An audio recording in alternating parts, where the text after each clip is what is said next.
اختراعات الكنافة ما بتخلص، بس مهما عملنا افتكاسات وغيّرنا فيها هتفضل الكنافة بالقشطة ليها طعم مميز كده ومعزة خاصة عندنا. طريقة أمهاتنا البسيطة، تعالوا أقول لكم باعملها إزاي. الأول جهزت الشربات 3 كوبايات من السكر وعليهم كوبايتين من المَيّة، عصير نُص ليمونة كبيرة أو ليمونة كاملة صغيرة، قلبتهم كويس مع بعض وخليتهم على النار لغاية لمّا يغلوا، ولمّا كل كمية السكر دابت تمامًا قفلت النار وحطيت رشة من الفانيليا وخليته على جنب لإن شربات الكنافة لازم يكون بارد.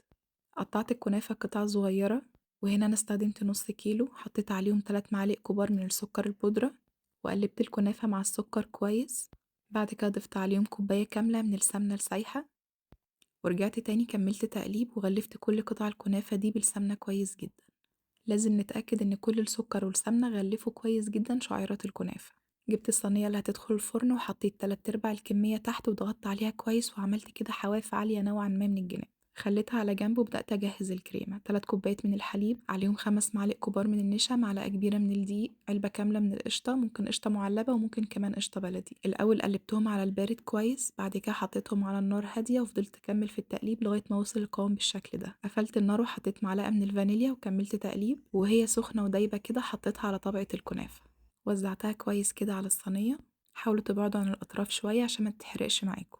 بعد كده حطيت طبقة تانية من الكنافة كانت ربع الكمية، وزّعتها كويس كده فوق الكريمة، ضغطت ضغطة بسيطة وفي الجناب كمان حاولت إن أنا أقفلها كويس، دخلتها فرن ساخن على درجة حرارة 200 لغاية لمّا نلاقي الحواف خدت اللون الدهبي اعرفوا إن هي استوت من تحت وافتحوا عليها الشواية، هتطلع معاكم باللون الحلو ده. قلبتها في صينية أكبر من الصينية دي، وهي سخنة ضفت عليها الشربات البارد.